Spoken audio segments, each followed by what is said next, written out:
Hi, welcome to Infusion Health, the podcast. I'm comedian Chris Patrick, a.k.a. self-proclaimed power man. And I'm here with my co-host and significant other, Rach. Hey, guys. Now, today we have Reverend Lyle once again, and today we're talking about Judaism. Now, you've heard a lot of stuff. There's been a famous rapper who's came out and said some stuff about Jewish people. And again, when we talk about different religions, we're not trying to put any religion down. We're just trying to say, hey, this is what it's about. This is what it is.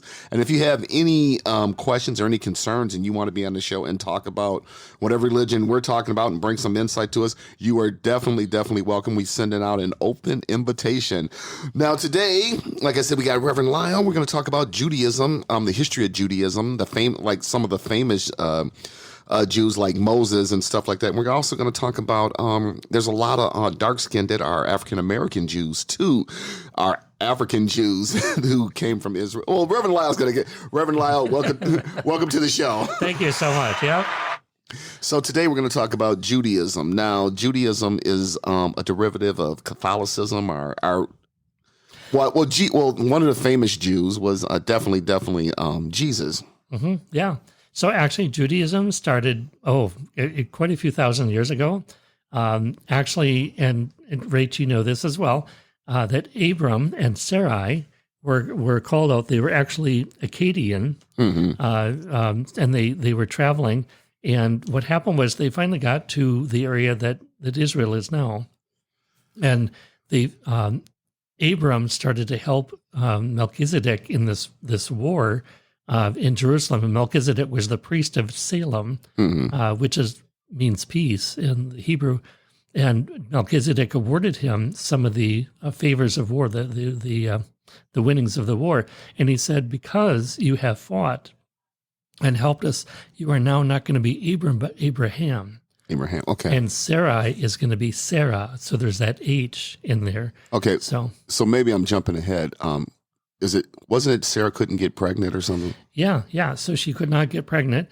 And Melchizedek had said, Abram, now Abraham, you are going to be the father of many nations, right? And so the thing is, Sarai could not get pregnant.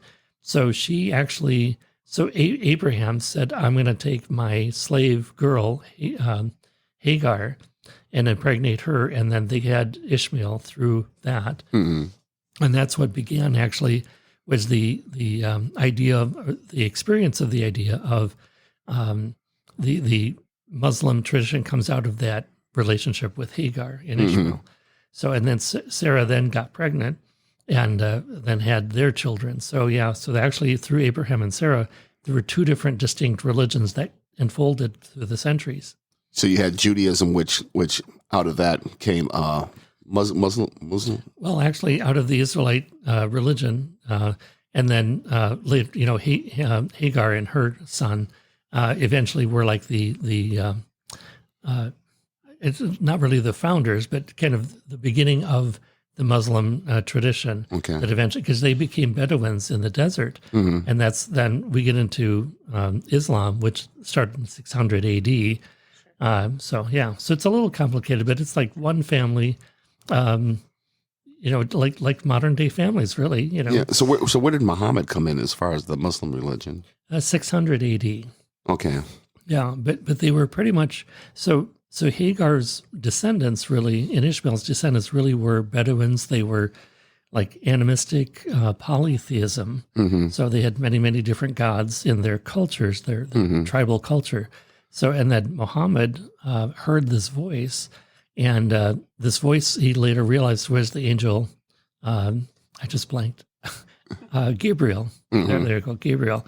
So, but as far as Judaism, Abraham and Sarah had two children, right? And so they then started that, and it's a wonderful history. And as we start talking about it, we'll get to know some of it. Okay, I don't mean to come up that far, but the question I got is that when you look at and a friend of mine, he's a what they call a black Muslim, but the Muslims today, let's just say they're not really good friends with the Jews. Right. But why is that when it actually came from Judaism? Well, so the story goes from what I learned in school is that Hagar had been after she gave birth, Sarah was a little jealous. Yeah. Right? Sarah was quite jealous, actually. And then Sarah had children, and then Sarah said, Abraham, you favor our children and not Hagar's child. So she got kind of... I think also with Sarah, it had a lot to do with, who was the firstborn. Yeah, who was the firstborn, yeah. If we're building this new religion, looking at kings and queens and, where princely layers lie, right? Mm-hmm. Who's the firstborn? Well, it was Hagar's, and I think a lot of that jealousy came from that too. Like, he's my husband. You're basically the concubine. Right. No, my child, send her away because I want everybody who's coming and here to recognize that my son is the firstborn. Yeah, and it's not even into the kingdoms and so on, or the idea of royalty, but in those family systems, the eldest male carried on that lineage and got the inheritance. So he could claim that rightful owner being part of that lead of that family. And Sarah was like, you're not going to have Hagar's son be the head of this. Yeah. Right? So she was like, she put her foot down. She said, nope. So where does Moses come into this? Actually, he's much later. Yeah. Yeah. Okay. Well, so one thing that I always found fascinating is a lot of people are like, well, if you look at the Bible, Judaism is in the first of the Bible, and Christianity starts at the second half of the Bible. And what I seen a lot, and when I was working at a Judaist nursing home, that's not always true. Yes, the Old testimony is there, but they have their own stories too. right, yeah. So one thing, there's two things I wanted to point out, which I think are different than Christianity and many of the other religions, is the idea of the Genesis story, the creation story. So God says at the end of each of those days, and God found it to be good. Mm-hmm. So there's a sense of an intrinsic good in creation. Okay, so in essence, there's an original blessing, original goodness in creation versus original sin, original bad. Mm-hmm. So yeah. So when you got Abraham and Sarah, where does Jesus come in? Or am I still jumping ahead? You're way ahead. Yeah. Okay. You're just going centuries. Okay. It's like 40 or so generations. Yeah, Okay. Yeah. So this is BC before. Oh, yeah. Way before Christ. Way This is before. like 600. Okay. Yeah, 600 BC or so. Yeah. Okay. Yeah. So basically, you have Abraham and Sarah now renamed through that spiritual experience. Mm-hmm. Being the Abraham being the father of this new religion or this new nation in a sense. And what happens is the idea is that he's being called out to be father of these nations. So Melchizedek had prophesied this. And so what starts to happen is through that experience, there's a sense of being a chosen people, being picked out of the rest of the globe and being a chosen people. And what that means is it's not out of privilege that they're chosen, it's out of responsibility. So there's this idea of covenant with regards to Abraham and his followers, his clan. So that idea of covenant is there's a special relationship between God and Abraham. And so we see that in the Older Testament. So when they have that, they have kids, and then slowly and they're in Israel. Is this around the time when they wandered in the desert for 40 years, or am I still jumping ahead? Well, it's a little bit ahead yet, but the thing is they didn't have their own land, right? So they established a small plot of land in the Middle East, in Israel. Yeah, in what we call now Israel. Yeah. Yeah. But they also were conquered many times over. I mean, you read the history, and the Babylonians and the Assyrians and all these other people had conquered them. So they were much in their generations a conquered people, an occupied people. So, and that's why it's, this is the time of Advent and Christmas, and you read that idea of, O come, Emmanuel. I mean, I hate to go into our Christmas stuff, but out of that song, ransom captive Israel, because there's that idea that being in an occupied place in life. So, But Christmas actually comes from a pagan holiday. it does, yeah, it does. And that's a whole other story regarding the Christian tradition. So yeah, but yeah, so the idea of a covenant, a special relationship with God, and the anthropomorphized God. So God becomes like a father figure, a father experience. So God loves these Israelites and at the same time challenges them and punishes them, not out of being mean, but to try to really get them to learn their life lessons. So, but that they were created good. So what are some of the punishments God laid upon them? Well, to let other countries, to let other countries, to put them into captivity. So, and God says, okay, have you learned your lesson? Okay, then I will free you. Right. And so there's this back and forth relationship. So, but it's not from a being punished for to be punished sake. It's really to be learning as they can. So, yeah. So he punishes them. To say that he punished them, would you say more that he tested them, or? Yeah. Punish might be a strong word actually in that, but the idea is that he really wants them to know in this covenant that there's this relationship, that he's not going to be ever going away, but he's there. And sometimes he allows things to happen to help them learn their life lessons. Right? But see, when you think about that, all of a sudden something pops into mind: Adam and Eve. Now, and the question is, was the apple orchard a punishment, or was it a thing to get them there to go? This is going to be your life lesson. This is what life is about. Or, well, so you really get into a creation story, and there are different ones throughout different cultures. But basically, with Adam and Eve, we could say that he first created Adam and then Eve, and then some stories actually say that there was a woman before that, right? So that actually we would know as Lilith in more the pagan tradition. So, but again, that's like a lot of the other stories of how humankind began.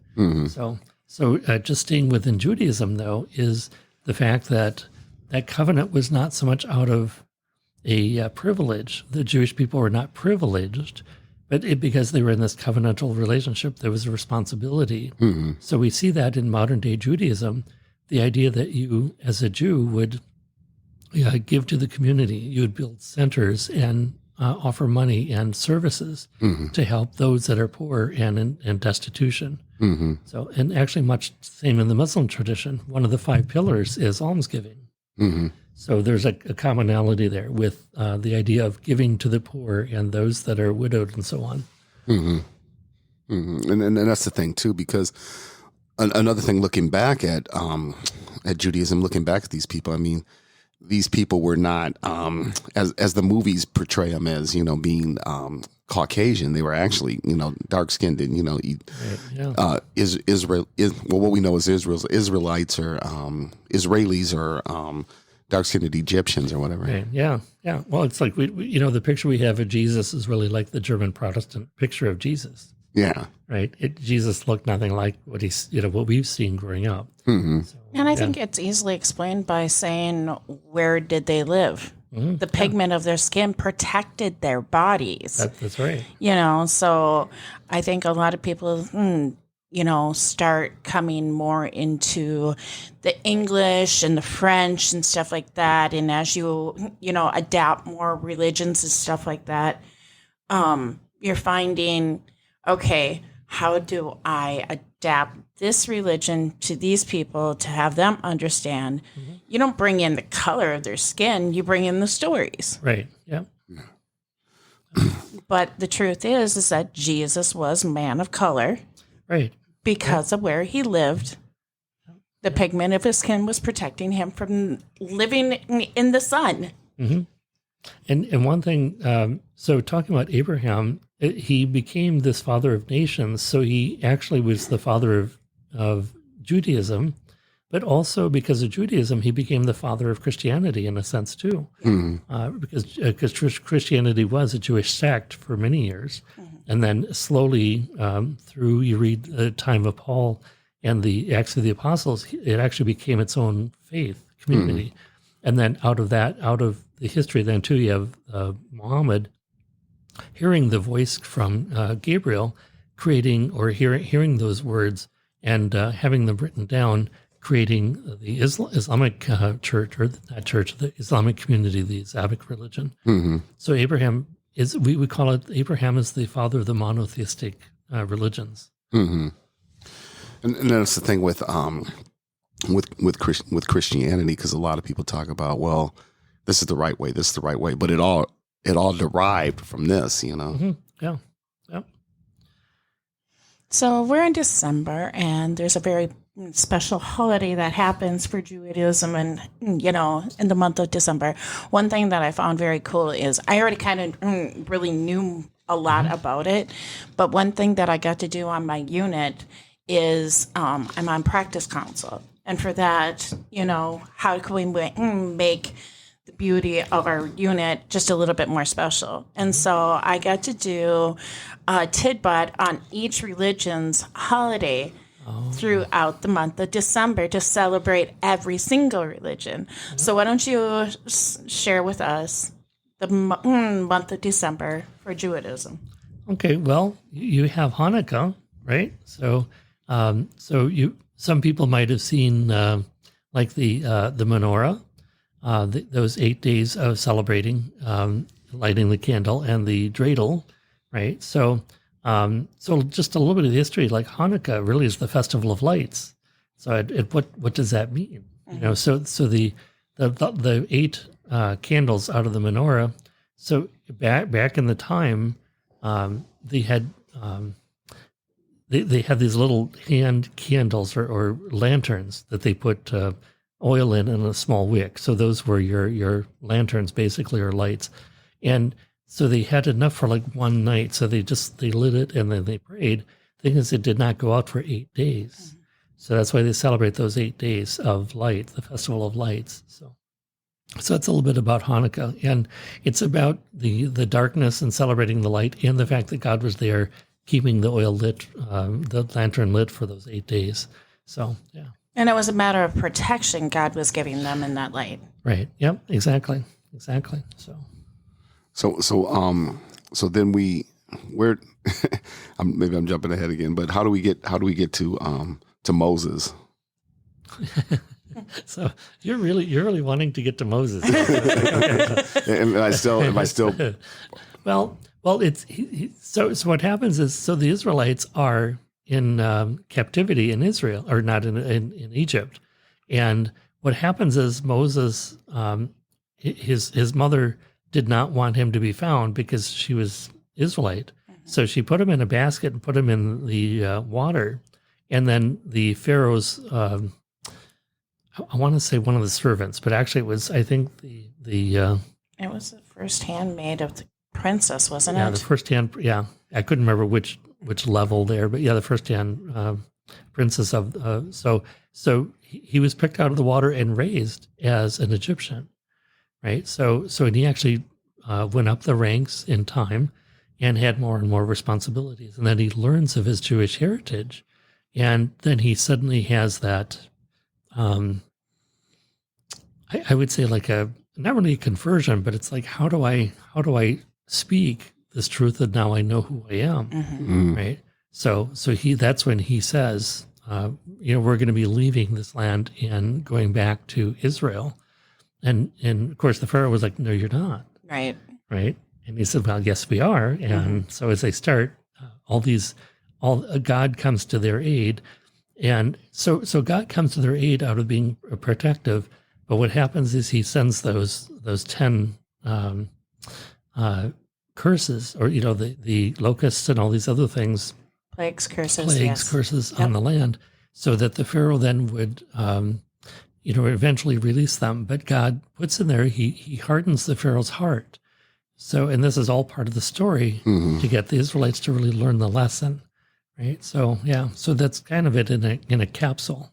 And of course, Moses, the funny story is Moses takes the people out and they're wandering in the desert for 40 years. You would think it's not that big of a desert, right? But for 40 years they're wandering, and Moses, there's something very special in that relationship that Moses knows he will not be able to enter that holy land of where they're to be thriving. And that's where he sends Aaron to actually found that.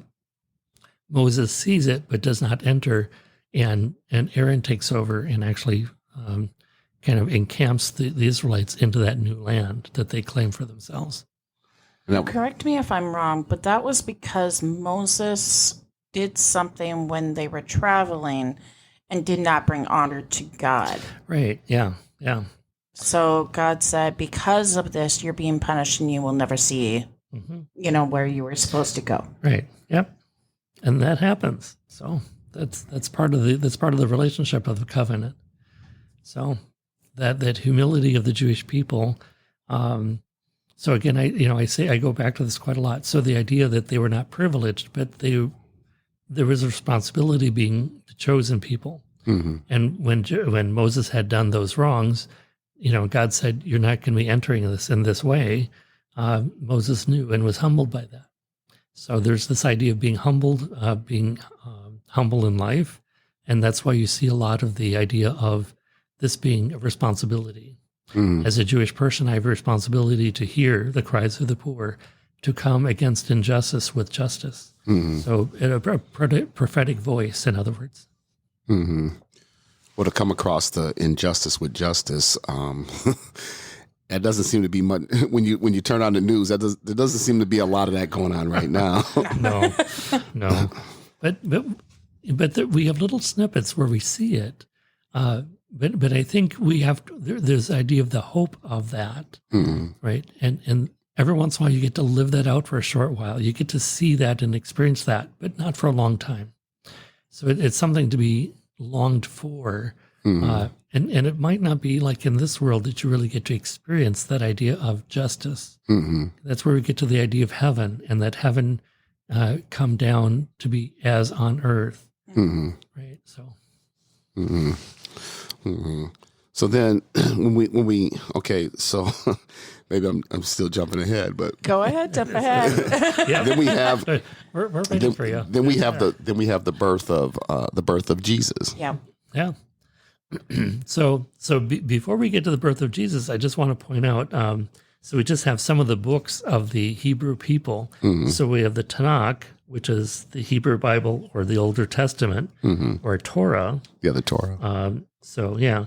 And then we have the Nevi'im, which are the prophets, and then the Ketuvim, which are the writings. Yeah. So we think of the Older Testament as like one book, Right. And they're really not just one book. There are many different books in this larger book, telling the story, and then the story of the prophets. And to be a prophet, really, this is how we can get into Jesus. So the prophets were called to be a part to really bring the people back to God through that idea of prophesizing and calling out the people in their own injustice. Well, I've been to 3 bar mitzvahs. I got friends who are friends that are Jewish, and all 3 of their kids. I went to 3 bar mitzvahs, and one of the things is you got to read from the Torah, but you can't just read from the Torah because the language that they teach you before your bar mitzvah is I guess it has no vowels, so you got to find they got to be taught how to read this. Yeah. And that brings an element of truth to the Bible, because if you look at just the English language itself, if you take out the vowels, you can switch those words to whatever you feel like it. So, I go back to, kind of what you guys were talking about. What do you see on the news and stuff like that? And it doesn't matter what you see on the news. It's how you live your life. Yeah. Are you living your life by doing ugly things? Or are you doing your life and making other people happy? Yourself happy? and your self-happiness, it doesn't have to be ugly, one of my favorite movies to watch every single Christmas and is The Grinch, right? And there's truth at the end of that story, right? Yeah. Of why his heart grew 3 sizes that big. And it wasn't because he was anymore seeking self-satisfaction, but in his happiness, truth for happiness, he's saying, that everybody, I can bring happiness to this person. I can bring happiness to this person. They can bring happiness to me. And I'm glad you brought up that the story of the Grinch. So thank you for that. So why did his heart grow 3 times larger?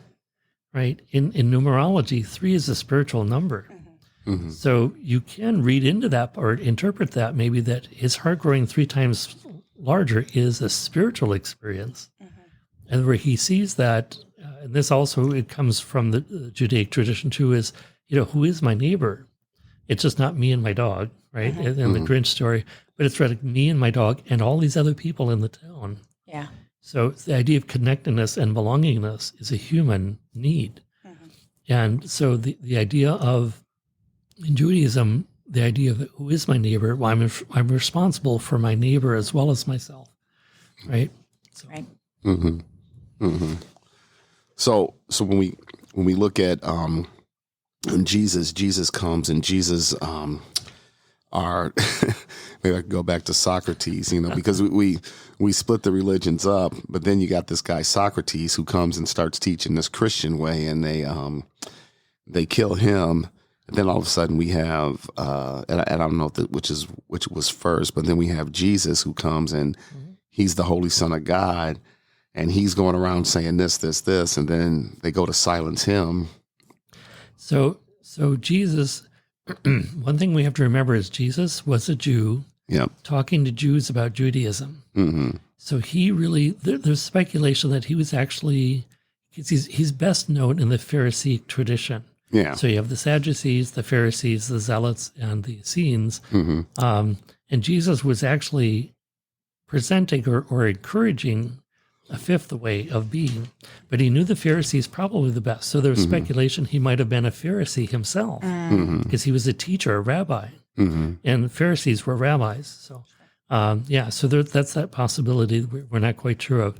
But Jesus was there to really look at the Jewish tradition and take it deeper than just the idea of burning your sacrifices and going to the temple and so on. He was really looking at a very spiritually centered life that was beyond the rituals. Because that's my thing. Because when people say to me, do you, people handing stuff out, and you're. Do you accept Jesus? Do you accept Jesus? And I'm like, well, do you accept Jesus was dark skinned and a Jew? Yeah. So he, and you really have to understand the culture that Jesus was born into. They were occupied by the Romans. So they were under oppression. So a lot of us who have been oppressed or come from an oppressed history can really relate to the Jewish people because they were oppressed at that time by the Romans. And every street corner you had a savior, a Messiah, preaching some sort of good news of some kind. So Jesus was not different at all during his time period. What was different was the miracles he had presented could have been copied by any of the magicians that were around at the time. But it was his love and his humility and sincerity that really spoke to people beyond words. So what they experienced, so you picture the woman who touched his cloak and her bleeding stopped, right?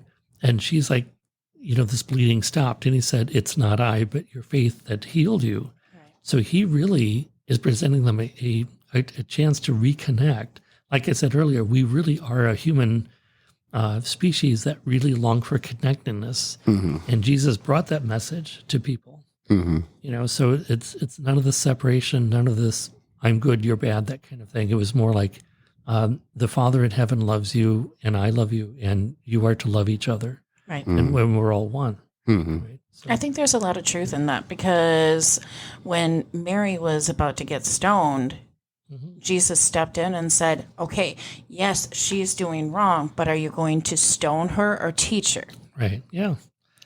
And what he does is very, very profound. Instead of speaking anything, he simply writes down the sins of the people that were going to stone her and says, whoever is perfect can cast the first stone. Of course, they see their sins in the sand and they go, well, game's up. I can't throw that first stone. So, yeah. So he had a way of teaching. And so if you imagine, I love this image.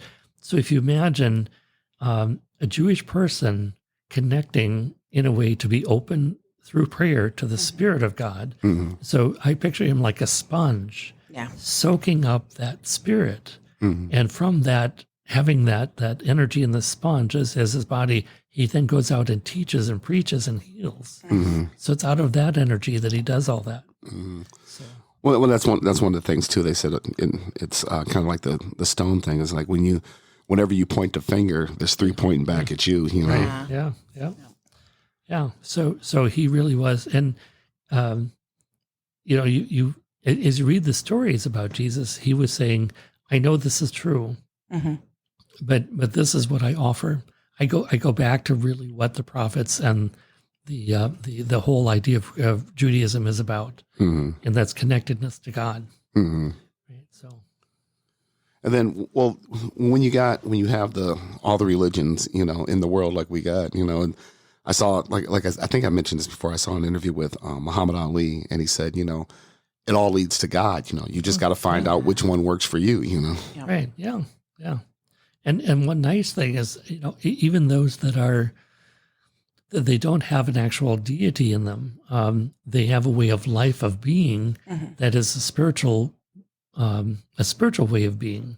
So, like Buddhism does not have a deity, but it has an idea of a way of life. So yeah. So. Well, these conversations always go long. We're at the end. It's always, like I said, we could probably go on for another hour or so. But Reverend Lyle, it was great having you back again, and we're definitely going to have you back again. I'm not sure what religion we'll be talking about. But this has been a great conversation. Like I said before, if any of you want to add insight into this and would like to come on the show, just get a hold of Rach, and we'd love to have you on. Like we said, we're not trying to knock and really, we're just trying to say this is what it is, this is what it's about. Enlighten you and have you go further in your own education and finding people's truth. Yeah. So I'll let Rach close us out. All right, you guys. Thank you, Reverend Lyle, for joining us. You guys, history is born on lines of hate, as we are trying to build lines of love and teach you guys to truly cherish each other no matter what religion you are. Have a great one. Take it easy.